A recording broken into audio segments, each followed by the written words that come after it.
너희는 금식할 때 위선자들과 같이 슬픈 기색을 띠지 말아라. 그들은 금식하는 것을 남에게 보이려고 얼굴을 흉하게 한다. 내가 진정으로 너희에게 말한다. 그들은 자기네 상을 이미 받았다. 너는 금식할 때 머리에 기름을 바르고 낯을 씻어라. 그리하여 금식하는 것을 사람들에게 드러내지 말고 보이지 않게 숨어서 계시는 내 아버지께서 보시게 하여라. 그리하면 남모르게 숨어서 보시는 내 아버지께서 너에게 갚아주실 것이다. 2025년 신년 예배 아버지께서 갚아주시리라. 우리 한번 따라해 보겠습니다. 아버지께서 갚아주시리라. 아멘입니까? 네, 하나님께서 보상해 주신다고 약속해 주셨습니다.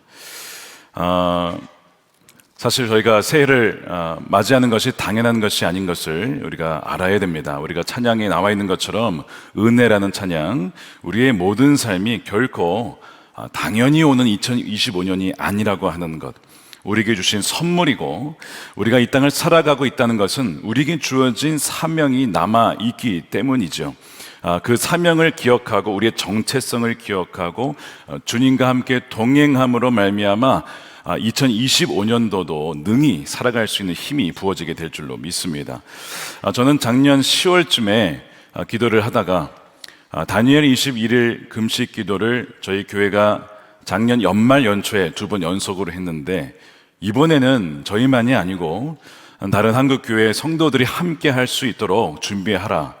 처음에 굉장히 좀 제 마음이 썩 좋지는 않았습니다. 이거를 준비하려면 이것도 해야 되고 저것도 해야 되고, 하나님 제가 이걸 다 감당할 수 있을까요? 어차피 너가 하는 거 아니고 너는 그냥 순종만 하면 내가 할 거니까 순종하기만 해라 해가지고 10월 말에 분별을 하고 11월 또 12월 이렇게 돼서 금식기도에 대한 책을 준비하고 있었어요. 근데 12월 초부터 나라가 어지럽기 시작하고 혼동이 일어나고 혼란이 일어나고 사건 사고가 막 터지기 시작하는 거예요. 제가 지금 이제 지난 한 주를 보내면서 왜 하나님께서 그때 10월 달에 왜 전 교인만이 아니라 한국의 그리스도인들이 금식하며 기도해야 된다라는 그 마음을 주셨는지 더 명확하게 깨닫게 되는 거예요. 여러분, 성경에 보게 되면 하나님께서 특별하게 금식에 대해 명하실 때에는 하나님께서 특별한 어떤 일을 이루실 거고, 또한 역사하시기 전에 우리의 마음을 준비시키기 위해 금식을 시키시는 겁니다. 그러니까 여러분, 거기에 순종하며 나아갈 때에 하나님이 주시는 특별한 은혜와 상이 있습니다. 그것을 누리는 여러분 되시기를 축복합니다. 여러분, 새해가 되면은 그 아이들이 이제 세배를 하면 뭘 기대합니까? 벌써 얼마 받을지 이 세뱃돈 계산하고 있죠. 아이들이 그런 성향이 있습니다.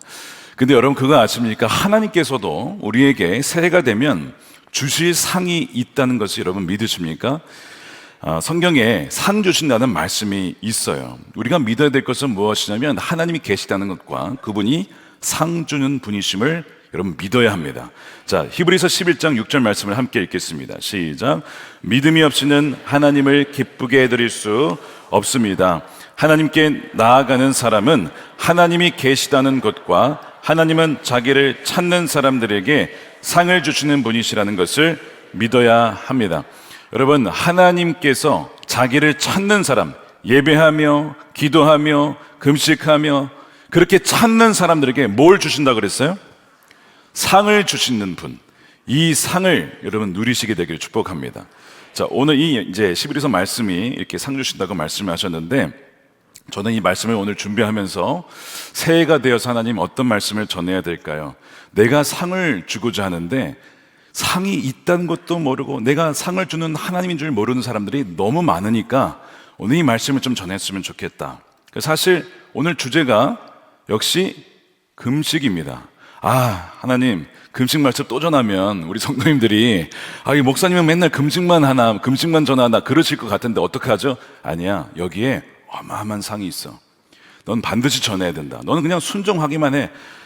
굉장히 제가 부담이 됐지만 사실 여러분, 신년 예배 말씀에 금식이 웬 말입니까? 사실. 그런데 오늘 이 말씀을 하나님께서 주셔서 이 말씀을 저는 그냥 순종하는 마음으로 전하는데 믿는 자에게 하나님이 갚아주시는 은혜가 있을 줄로 믿습니다. 자, 오늘 이제 마태복음 6장은 산상수훈이라고 예수님께서 말씀하신 그 설교 내용이 그대로 들어가 있어요. 5장에 복이 있는 사람이 누구냐? 팔복을 얘기했어요. 복이 있다는 거예요. 어떤 사람에게. 그리고 조건을 얘기하셨어요. 그리고 6장에 가서는 하나님께서 갚아주시는 상을 받는 사람이 있고 못 받는 사람이 있다는 것을 얘기합니다. 자, 그러면 하나님이 주신 상을 받으려면 뭘 해야 되느냐? 오늘 마태복음 6장 1절에 보니까 의로운 일을 해야 된답니다. 그럼 의로운 일이 뭐냐는 거죠. 자, 보세요. 너희는 남에게 보이려고 의로운 일을 사람들 앞에서 하지 않도록 조심해라. 그렇지 않으면 너희는 하늘에 계신 너희 아버지에게서 상을 받지 못한답니다. 먼저 의로운 일을 하지 않으면 이때 못 받아요. 근데 의로운 일을 하더라도 사람들 앞에서 하면 또 하나님께 상을 못 받습니다. 자, 먼저 이 의로운 상이 무엇인지를 알아야 되는데 마태복음 6장을 쭉 읽어보시면 세 가지가 나옵니다. 세 가지. 첫 번째는 구제와 자선, 두 번째는 기도, 세 번째는 금식을 말합니다. 이 세 가지를 예수님은 의로운 일이라고 말씀을 하셨어요. 자, 이 세 가지를 말씀하실 때에 이 의로운 일이 우리가 행할 때 이것이 우리의 공로는 아닙니다. 우리가 의로운 일, 구제나 기도나 금식을 할 수 있는 것은 우리의 힘으로 하는 게 아니라 하나님이 할 수 있는 힘을 다 주시기 때문에 우리의 공로는 하나도 없는 거예요. 그러니까 여러분, 의로운 일을 행하시기 전에 기억하셔야 될 것은 이것이 나의 공로가 절대 될 수 없다라고 하는 것, 이것은 다 하나님이 주신 은혜라는 점을 먼저 염두하셔야 됩니다. 예수님이 세 가지를 말씀하실 때 이 세 가지를 너희가 할 거냐 말 거냐, 여러분 그렇게 말하지 않으셨어요. 당연히 해야 되는 것으로 얘기를 하십니다. 당연히 해야 되는 것인데 이것을 어떻게 바르게 할 것이냐를 말씀하셨어요. 그러니까 만약 너희가 구제한다면, 만약 너희가 기도한다면, 만약 너희가 금식을 하고자 한다면이 아니고 너희가 구제할 때에, 너희가 기도할 때에, 너희가 금식할 때에 when으로 시작했지 if로 시작하지 않았다는 거예요. 그러니까 당연히 이 세 가지를 믿는 하나님의 백성이라고 하면 이건 당연한 것이다. 이거는 의로운 일이고 마땅히 해야 되는 일이야 라고 말씀하시는데 왜 이 얘기를 강조하시느냐? 이 세 가지를, 이 마땅한 의로운 일 세 가지를 바른 일을 올바르지 않은 방법으로 하는 사람들이 너무 많았다는 거예요. 그 사람들이 누굽니까? 바리새인들입니다. 바리새인들은 구제를 잘했고요. 근데 사람들에게 보이려고 구제를 한 거예요. 두 번째, 기도를 사람들이 많은 앞에서 기도를 하는 거예요. 내가 이렇게 기도를 잘한다 보여주려고. 세 번째, 금식도 금식할 때 굉장히 초라하게 나 금식하고 있는 거 좀 알아봐줘, 이렇게 하면서 금식한 사람들이 바리새인이었어요. 의로운 일을 바르지 않은 방법으로 하고 있었기에 너희는 바리새인처럼 이 세 가지를 해서는 안 된다라고 말씀하시는 거예요. 어떤 사람들은 바리새인들이 이 세 가지를 하니까 나는 바리새인들이 싫으니까 이 세 가지 나는 하지 않을 거야 라고 하는 분들이 있어요. 여러분, 절대 그러서는 안 된다. 왜냐하면 이 세 가지에 대한 약속이 뭐예요? 하나님께서 갚아주시는, 하나님만이 주시는 상이 여기 어마어마하게 많기 때문에. 제가 왜 이 정도로 강조한지 아시겠습니까? 저희 좀 마음을 알아주셨으면 좋겠어요. 저는 이 세 가지로 인하여서 지금까지 받은 은혜가 어마어마하게 많아요. 저는 앞으로도 이것을 누리고 싶어요. 그리고 누릴 겁니다. 근데 저는 이것을 여러분들도 좀 많이 누렸으면 좋겠어요. 이것이 저의 마음이고요. 이것이 꼭 약간 그 자녀들에게 가장 좋은 걸 주고자 하는 그 마음이라고요. 근데 안타까운 것은 무엇이냐면 이렇게 말씀을 드려도 나와는 상관이 없는 거야. 구제와 금식과 기도는 나하고는 전혀 상관없는 것이라고 그렇게 이렇게 좀 거부하신 분들이 저는 없기를 정말 원합니다. 우리 바로 주님께서도 마찬가지로 왜 이 세 가지를 말씀하시고 그 중요한 산상수훈의 6장 전체를 여기에 대해서 할애를 하셨을까? 그만큼 하나님이 주시는 이 은혜가 너무 많기 때문에 놓쳐서는 안 된다는 것을 말씀하시는 것이죠. 자, 그래서 바리새인처럼 사람들 앞에서 보이려고 해서는 안 된다는 것을 강조를 하셨어요. 그것이 1절입니다. 보세요. 남에게 보이려고 의로운 일을 하지 않도록 해라. 5절 보십시오. 기도할 때도 위선자들처럼 하지 말아라. 16절에도 금식할 때도 위선자들처럼 슬픈 기색 띠지 말아라. 여러분, 이렇게 보이게끔 이 세 가지를 하게 되면 여기에도 상이 있어요. 여러분, 진짜 이러나 저러나 다 상이 있는 거예요. 무조건. 어떤 상이 있냐면요, 보이고자 이 세 가지를 하게 되면 어떤 상이 있느냐, 사람들의 칭찬과 명성을 얻게 됩니다. 어떤 칭찬이냐면, 야, 저 사람 저렇게 구제를 많이 하네. 야, 자기도 힘든데 어떻게 저렇게 많이 어려운 사람들 돕지? 사람들의 칭찬이 있어요. 구제를 할 때 사람들이 알아주면 사람들이 칭찬을 합니다. 기도할 때에, 물론 연합 기도할 때가 있어요. 같이 우리가 미스바에서 기도한 것처럼 같이 모여서 기도할 때면 뭐 당연히 누가 기도하는지 알지만, 그럴 때가 아니라 개인적으로 기도할 때가 있는데, 그때도 굳이 사람들 앞에서 막 이렇게 보이려고 기도하게 되면 그때도 상이 있어요. 어떤 상이냐면, 야, 저 사람 저렇게 기도 열심히 하는구나, 기도의 용사구나, 대단한 사람이구나. 사람들의 인정과 칭찬이 있습니다. 금식도 마찬가지예요. 야, 이 금식하는 거 쉽지가 않은데, 한 끼만 굶어도 나는 죽을 것만 같은데 어떻게 저 금식을 저렇게 자주 열심히 오래 하실 수가 있지? 대단한 분이야 라고 하는 종교적인 인정과 칭찬이라고 하는 상이 있어요. 그런데 이것은 그때뿐입니다. 이게 다예요. 뭐가 없습니까? 하나님이 주시는 상은 없는 겁니다. 예수님 지금 그 얘기를 하고 계신 거야. 이 세 가지를, 구제, 기도, 금식을 보이려고 하는 동기로 하게 되면 사람들의 인정과 칭찬은 받을지 모르겠지만, 하나님은 마음을 보시는 분이기 때문에 하나님이 주시고자 하는 상은 받을 수 없다라고 예수님이 강조하시죠. 자, 그래서 그러면 이 세 가지를 행하되 하나님이 주신 상을 받으려면 어떻게 해야 되느냐? 자, 따라해 보겠습니다. 은밀하게, 보이지 않게, 이렇게 하시면 돼요. 그래서 하나님과 나만 아는 비밀을 만드는 겁니다. 아시겠어요? 굉장히 중요한 포인트예요, 여러분. 여러분, 이런 얘기 잘 못 들어보셨을지도 모르겠어요. 성경에 다 있는 내용인데 별로 강조되지 않는 내용 중 하나입니다. 하나님과 나만 아는 비밀, 다른 사람 몰라요. 물론 뭐 어쩌다 보면 배우자 정도는 알 수 있겠어요. 그러나 남은 모르는 하나님과 나만 아는 비밀이 많으면 많을수록 은밀하게 보시는 하나님께서 뭐 해주신다고요? 갚아주신다는 거예요. 여러분, 이건 믿음 없이는 불가능합니다. 우리는요, 저도 마찬가지예요. 뭔가 하면, 뭐 구제를 했잖아요. 좀 알아줬으면, 내가 이렇게 많이 사람을 도와주면 좀 누가 좀 알아줬으면 하는, 안 알아주면 굉장히 서운하고 뭔가 좀 나 혼자 힘든 것 같고 나 혼자 재정 흘려보낸 것 같고 이런 마음이 들어요. 봐요, 든단 말이에요. 그러니까 이게 사실 쉽지가 않아요. 은밀하게 한다는 게 쉽지가 않습니다. 근데 그렇게 은밀하게 하지 않으면 상이 없다라고 주님이 말씀하시는 거예요. 그래서 하나님과의 비밀을 많이 만드는 이번 2025년 새해가 되시길 축복합니다. 그러면 하나님께서 그것을 보시고 갚아주신다는 것이죠. 이 오늘 18절 말씀에 이렇게 되어 있어요. 자, 6장 18절에 남모르게 숨어서 보시는 내 아버지께서 너에게 갚아주신다. 영어로는 reward라고 해서 보상해 준다라는 표현이 있습니다. 이 갚아주신다, 보상이라는 표현이 약간 거래적인 표현으로 느껴지죠. 내가 이렇게 드렸으니까 는 나에게 이렇게 주셔야 돼. give and take로 느껴지는데 사실은 그런 건 아니고요. 그런 의미로 하신 건 아니고, 우리가 이렇게 은밀하게 구제하거나 기도하거나 특별히 금식할 때에 하나님께서 그 마음과 중심, 즉 금식은 하나님께 굶주려 있는 거잖아요.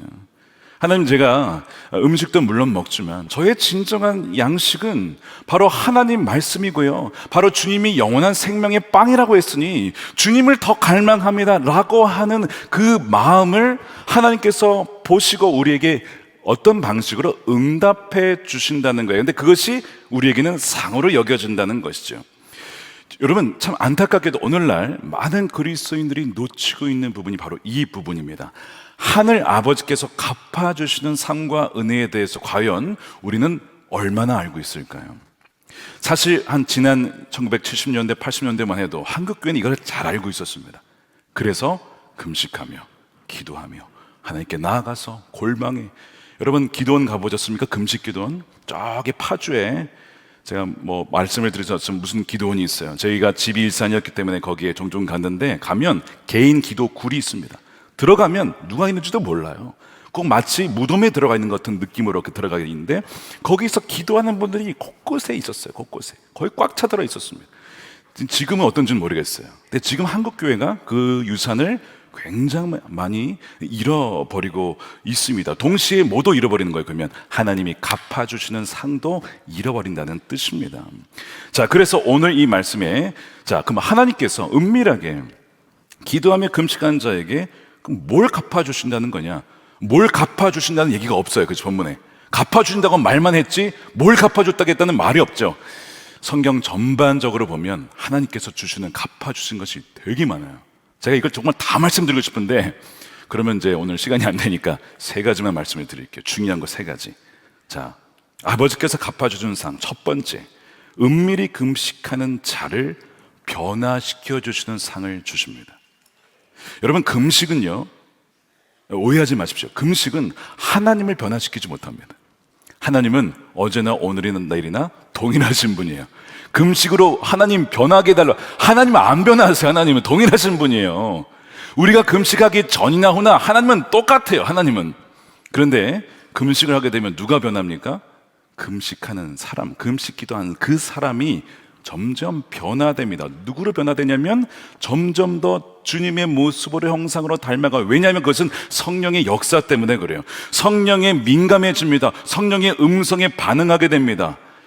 그것이 바로 이 금식하는 사람에게 주는 하나님의 상이에요. 그래서 금식은 하나님을 준비시키는 것이 아니라 금식하는 그 사람을 준비시키고 변화시킨다는 거예요. 여러분, 금식을 해보시면 그냥 굶는 금식 말고 여러분, 금식에도 유익이 있습니다. 금식을 하게 되면 일단 살이 빠져요. 그 다음에 혈압이 떨어지고 콜레스테롤이 떨어집니다. 중성지방 떨어지고 많은 진짜 고혈압과 어떤 성인병들이 대부분이 진짜예요. 금식을 통해서 간헐적 단식을 통해서 얻는 신체적 유익이 어마어마합니다. 그런데 그것만이 아니라 이 금식을 하게 되면 우리의 육신의 소욕이 줄어들어요. 사실 제가 이제 첫 번째 책을 썼는데 영혼을 죽이는 그 싸움, 거기에 이제 책을 보게 되면 영혼의 싸움을 보게 되면 7가지 조약이 나오는데 거기에 탐식을 제가 다루지 않았어요.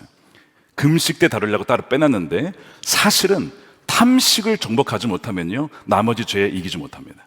왜냐하면 모든 것의 시작이 이 탐식을 이기지 못하는 정욕, 이 먹는 것에서 통제하지 못할 때 이것이 정욕이 되고 이것이 탐욕이 되고 이것이 허영이 되고 이것이 시기가 되고 이것이 교만이 되고 그 모든 죄악이 쫙 뻗어나와요. 그래서 먼저 육신의 수욕을 이기기 위하여 끼어있는 사람들은 때때로 금식하며 수도사들도 금식하며 자신의 육신을 먼저 제어하고 성령이 나를 온전히 사로잡을 수 있도록 그렇게 수행을 하며 훈련을 했던 것이죠. 자, 이에 대한 좋은 예가 누가복음 2장 안나 선지자입니다. 그녀가 일찍이 과부가 되었는데 성전에 가서 주야로 밤낮으로 금식하며 기도를 해요.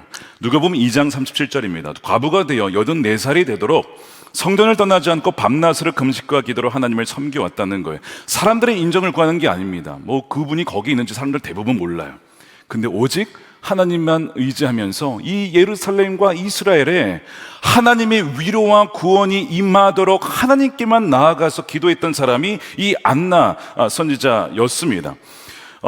그런데 무슨 일이 벌어졌냐면 그렇게 기도하는 가운데 하나님께서 뭘 갚아주셨냐면 이 안나 선지자가 영적으로 더 민감하여서 하나님의 행하시는 일을 알아차릴 수 있도록 하나님께서 변화시켜 주십니다.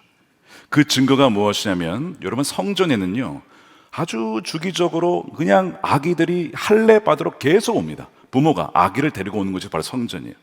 그러니까 굉장히 아기들이 왔다 갔다 하는데 그 수많은 아기들 중에서 어느 날 우리 하나님의 아들 구원자가 아기 예수로 오셨다는 것을 알아차리고 요셉과 마리아가 아기를 안고 있을 때 그분들이 안나에게 간 게 아니고 안나가 그들에게 갑니다. 알아본 거예요. 자, 그것이 38절입니다. 바로 이때 그녀가 다가가서 coming to them 이라고 영어되어 있거든요. 하나님께 감사를 드리죠. 하나님, 우리가 그토록 기다려왔던 메시아를 보내주셔서 감사합니다. 예루살렘의 구원을 기다리는 모든 사람에게 이 아기에 대해 말하였다. 그 당시에 여러분 이제 성경 얘기 잘 아시겠지만 예수님을 보고도 예수님이 오셨지만 보고도 안 믿는 사람들이 대다수였고요. 예수님을 보고도 야, 그거 뭐 나사렛의 시골에서 온 사람 아니야? 그게 무슨 뭐 선한 것이 나을 수 있겠어? 이게 대부분의 반응이었습니다. 고향에서 인정을 받지 못했죠. 믿지 않으므로 어떤 기적도 행할 수가 없었습니다. 사람들이 그를 조롱했고 비판했고, 심지어 바리새인과 제사장과 대제사장들도 마찬가지로 예수님을 심지어 죽이고자 했고요. 많은 사람들이 그를 십자가에 못 박아 죽이라고 했던 것이 그 당시의 세대, 문화, 영적인 상태였습니다. 그런데 그런 때에, 아직 아기였을 때의 그 예수님을 보고 메시아다라고 알아볼 수 있었던 것은 어떻게 가능했을까? 하나님의 특별한 은혜이면서 동시에 금식하며 기도하며 성령에 민감하게 반응하였기 때문에 바로 이 아기가 너희가 기다려왔던 그 메시아다, 예수다 라고 알려주었던 거예요. 우리가 과연 이 비밀에 대해서 얼마나 알고 있을까요? 우리가 이 비밀에 대해서 주님께서는 이것을 우리가 놓치지 않기를 원하는 거예요. 우리를 변화시키는 것이 바로 이 금식을 통해서 하나님께서 우리에게 주시는 은혜인 거죠. 다니엘서 9장에도 보면 다니엘이 하나님께 나라를 위해서 기도하는데, 사실 그 나라를 위한 기도를 통해서 하나님께서 역사하시지만 먼저 하나님께서 주신 것은 다니엘이 변하는 거예요. 다니엘이 회개합니다. 우리의 죄입니다. 우리의 죄 때문이다. 이렇게 회개함으로써 자신이 더 정결하게 되어지고 하나님의 정말 쓰실 수 있는 사람을 더욱더 빚어가는 그 모습을 보게 돼요. 결국 여러분, 이 금식이라고 하는 것은 하나님이 주신 상은 금식하는 그 사람을 변화시켜 주시는 하나님의 이 상이 있다는 것을 여러분 믿으시길 축복합니다. 이것이 하나님이 갚아주시는 보상이에요. 보상. 두 번째는 은밀히 금식하는 자에게 영적 돌파를 주십니다. 따라 보겠습니다. 영적 돌파. 우리가 사실 살다 보면 여러 가지 문제에 봉착할 때가 굉장히 많습니다. 재정의 문제도 그렇고, 자녀의 문제도 그렇고, 배우자의 문제, 가정의 문제, 직장에서 여러 가지 문제가 없는 날이 없죠. 목회도 마찬가지예요. 정말 답답하고 뚫리지 않을 때가 굉장히 많이 있습니다. 금식을 시작해도 문제는 여전히 있는 경우가 굉장히 많이 있습니다. 그런데 금식을 하게 되면 어떤 변화가 먼저 일어나냐면, 금식을 할 때에 바른 금식을 한다면 우리의 시선의 변화가 됩니다. 목회를 하든지 비즈니스를 하든 뭘 하든 간에 우리를 가로막고 있는 장애물에 우리는 늘 시선을 가게 되어 있어요. 이 문제 때문에, 이것 때문에 안 된다라고 하는 우리 시선 자꾸 거기에 가요. 근데 금식을 하게 되면 하나님께서는 우리의 시선을 하나님의 관점에서 이 상을 보도록 바꾸어 주십니다. 우리의 시선이 먼저 초점이 바뀌게 되는 것이죠. 계속해서 문제와 어려움과 아픔들에 집중을 하다가 금식하는 가운데 주님께 나아가면서 말씀을 통해 집중하게 되면 하나님께서 이 모든 상황들 능히 이길 수 있는 그 힘과 은혜를 주시는 여호와 하나님인 것을, 그 믿음을 부어주시게 되는 거예요. 그러면서 기쁨과 능력의 원천 대신 주님께 더 나아감으로써 힘을 얻게 되는 것이죠. 그래서 이 은밀한 금식은 우리의 잘못된 시선으로부터 벗어나 정말 우리가 집중해야 될 하나님께로 초점을 옮기게 도와주는 것이 바로 뭐라고요? 바로 이 금식의 유익입니다. 그래서 우리가 이것을 이렇게 부를 수가 있어요. 거룩한 이탈이 필요하다. 거룩한 이탈. 거룩한 이탈이라고 왜 부르냐면, 봐야 할 것을 보지 못하고 보지 말아야 될 것을 보는 우리의 이 상황 속에서 거룩한 이탈을 통해서 문제를 바라볼 것이 아니라 문제의 해결의 근원 되시는 하나님을 바라보도록 하기 때문에 우리의 삶에는 거룩한 이탈이 굉장히 많아야 된다는 거예요. 근데 그것을 도와주는 것이 뭐라고요? 여러분, 은밀한 금식 기도라고 하는 거예요. 여러분, 이제 미디어 금식을 같이 병행하시면 너무 좋고요. 만일 신체적 어떤 이 금식을 못 하시는 분들은 미디어 금식이라도 한번 해보시기 바랍니다. 여러분, 미디어가 우리에게 주는 유익이 굉장히 많지만 동시에 미디어 때문에 우리의 영혼이 굉장히 혼란스러워지고요, 슬퍼지고요, 우울해지고요, 침체됩니다. 내가 요즘에 왜 이렇게 침체되어 있을까? 내가 왜 이렇게 우울할까? 가만 생각해 보면요, 여러분, 이유가 있습니다.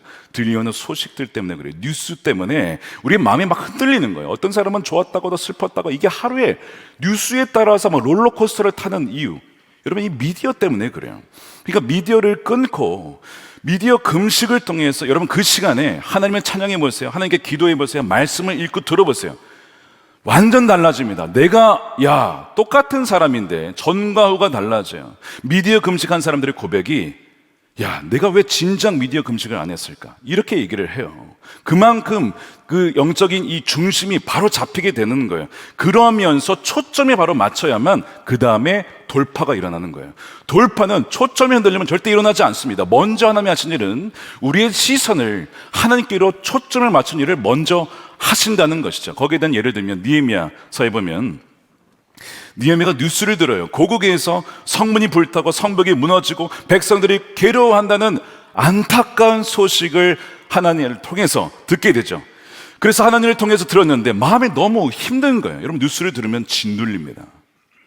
그래서 느헤미야도 슬퍼하며 울며 며칠을 그렇게 있었어요.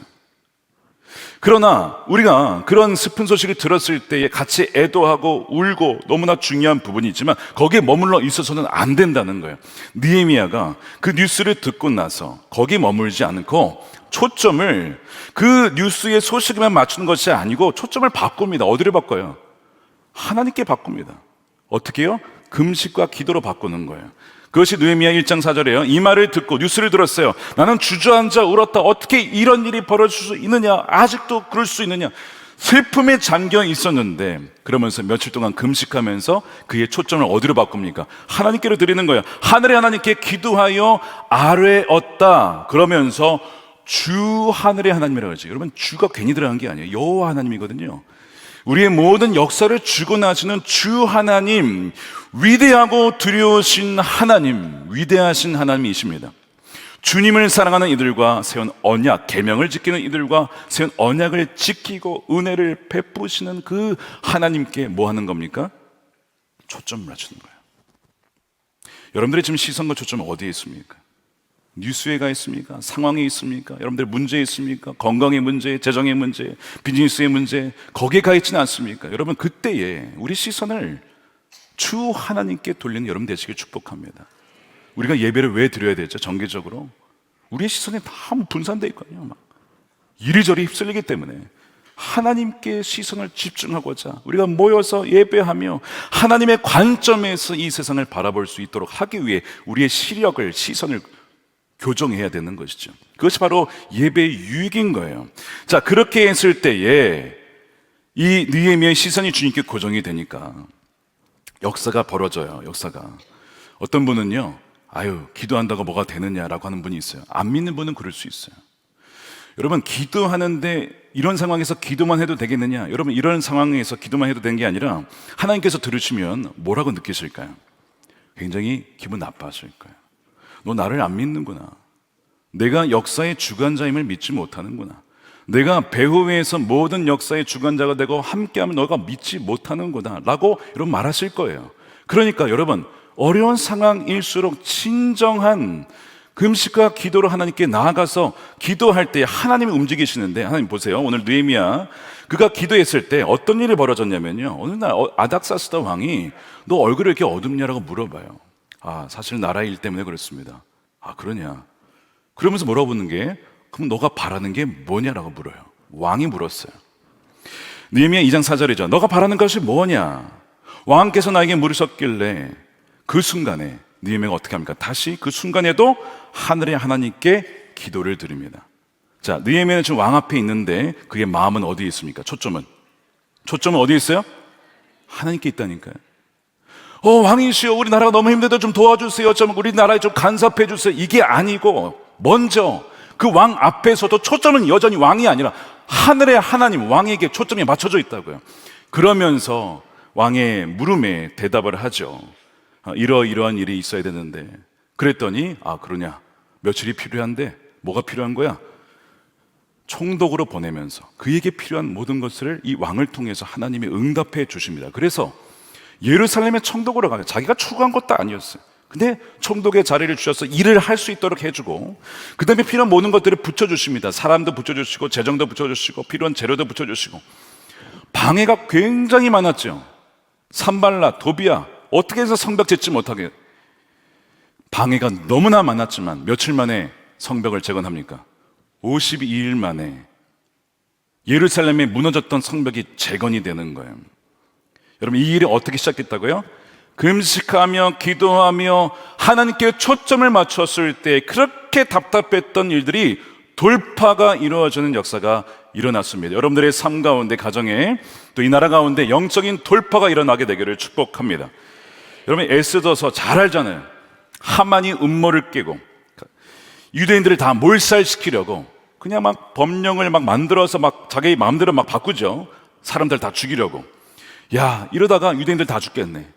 그때 에스더가 요청한 것이, 우리 함께 기도합시다. 그냥 기도할 것이 아니라 금식합시다.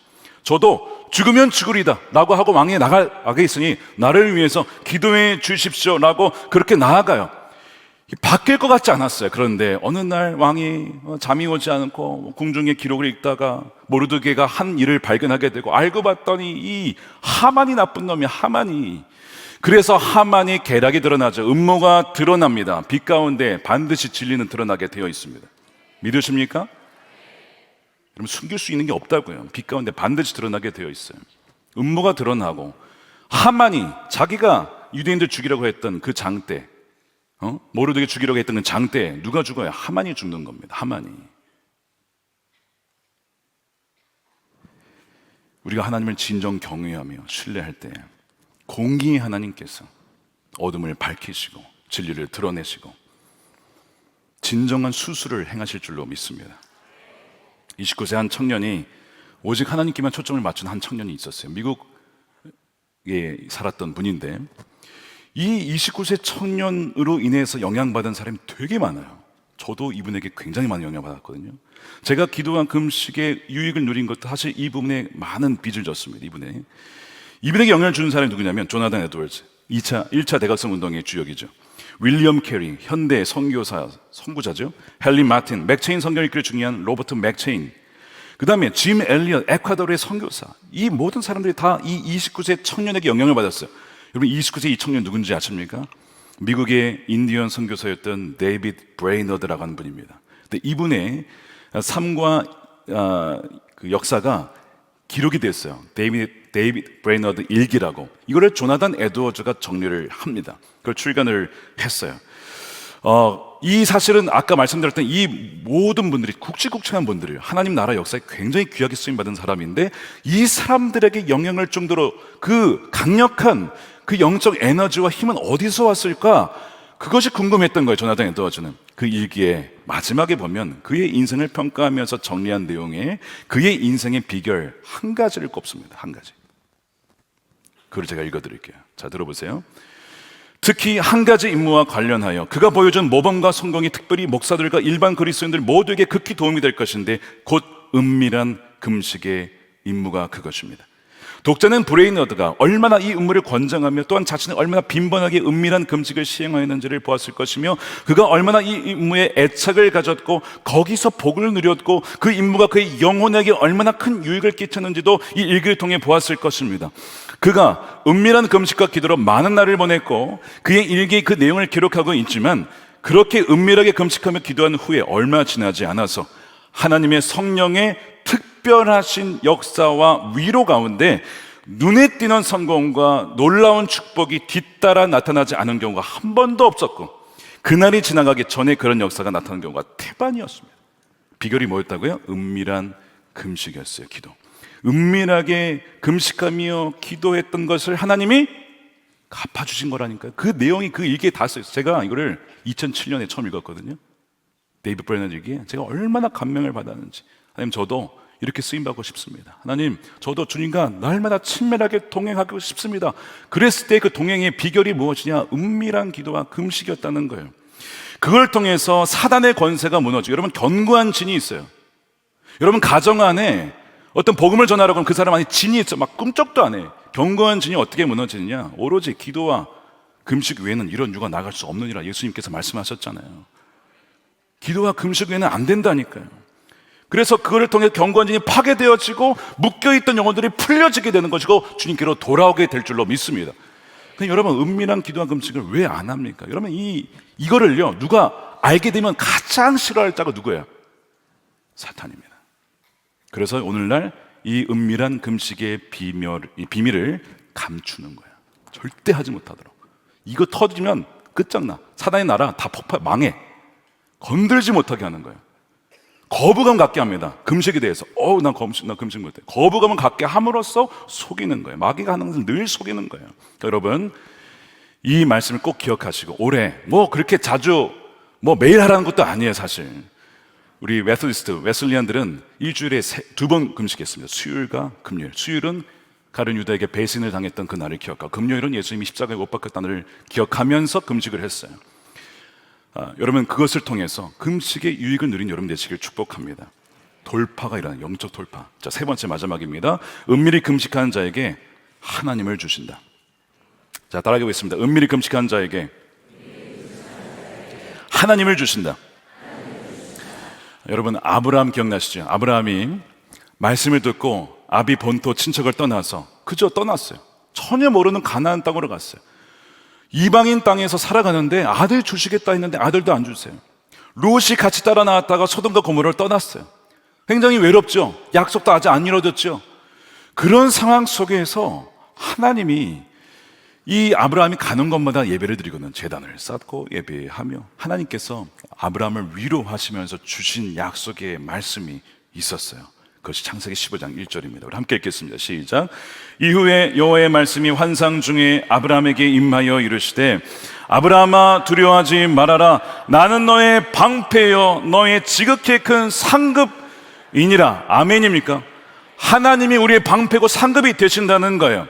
그래서 우리가 정말 하나님 은밀하게 모시는 하나님 앞에 기도하며 금식할 때 하나님께서 우리의 삶을 다 아시잖아요. 방패가 되어주시고 상급이 되어주신다는 거예요. 여러분, 이게 무엇인지 잠깐 말씀을 드릴게요. 지난주 한 주 특별히 우리는 금식하는 기간을 가졌습니다. 저도 마찬가지였어요. 지난 특별히 금요일은 하나님께서 더 기도하라고 하는 마음을 강하게 해주셔서 그날은 정말 하루를 따로 떼어서 그렇게 시간을 주님과 함께 보냈습니다. 그냥 성령께서 이렇게 마음을 주실 때는 여러분 순종하셔야 되거든요. 그래서 저는 뭔지는 모르겠지만 순종을 했어요. 그날 야탑에서 불이 났어요. 빌딩에서. 거기에 우리 장로님 병원이 있었어요. 근데 대피를 했는데 사람들이 대피하지 못한 사람이 있었다는 소식이 들려오고 막 그랬었거든요. 나중에 보니까 다친 사람 없이 다 빠져나오긴 했어요. 제가 그 소식을 들으면서 하나님께서 그래서 금식을 시키셨구나 하는 것을 알았어요. 왜요? 하나님이 우리의 방패가 되시니까 먼저 금식하며 기도를 시키신 거예요. 두 번째, 미국에서 저랑 잘 아는 분이 그날 또 전화가 왔어요. 연락이 왔어요. 저희 사고가 났어요. 무슨 사고였더니 교통사고 났대요. 뒤에서 차가 들이받은 거야. 그런데 감사하게도 다친 사람은 없어요. 차는 약간 찌그러지긴 했어요. 제가 그 소식을 들으면서 그래서 기도를 시키신 거구나. 여러분, 마음에 금식해야 된다는 마음이 들면요, 여러분, 그건 성령이 주신 마음이에요. 순종하시면 하나님이 여러분의 보상이 되고 하나님이 여러분의 방패가 되어 주신다는 거예요. 그 근거가 어디 나오냐면 에스라서에 나옵니다. 8장에 보면 에스라가 이제 포로 귀환을 하러 인도를 하는데 가기 전에 하나님께서 금식의 마음을 주십니다. 에스라에게. 하나님께서 우리에게 금식하라는 마음을 주시는데 왜인지는 모르겠지만 우리가 순종합시다. 그래서 금식을 해요. 그래서 돌아가는데 귀국길이죠. 귀국길에 어떤 일이 벌어졌는지 아십니까? 매복하던 이들이 있었어요. 매복. 그래서 에스라서 8장에 보게 되면 뭐라고 되어 있냐면 31절에 가는 길에 매복한 자들의 습격을 받기도 하였지만 하나님이 우리를 잘 보살펴 주셔서 그들의 손에서 벗어날 수 있었습니다. 할렐루야. 에스라는 왜 금식해야 하는지는 몰랐지만 금식을 하고 나서 보니 매복을 하려고 기다리는 것을 누구는 알고 있었어요? 하나님은 알고 있었다니까. 그러니까 너희가 금식할 때 내가 너의 상급이야, 내가 너의 방패야, 그리고 금식을 시키신 거예요. 여러분, 성경에 이런 사례들이 무수하게 많아요. 사랑하는 여러분, 우리가 새해에 하나님께서 주시는 이 세 가지 의미 중에 구조와 기도와 금식 중에 특별히 우리가 잃어버리고 있는 것이 이 은밀한 금식입니다. 하나님께서 아버지께서 갚아주신다고 했잖아요. 어떻게 갚아주세요? 우리를 변화시켜 주시고요, 우리의 영적 돌파를 일어나게 하시고 하나님 자신을 주시고 우리에게 방패가 되어주시고 지켜주시고 또한 우리와 함께 영원히 함께 하신다고 약속하시잖아요. 이 놀라운 상을 2025년도에 모두가 빠짐없이 누리는 저와 여러분 되시기를 주님의 이름으로 축원드립니다.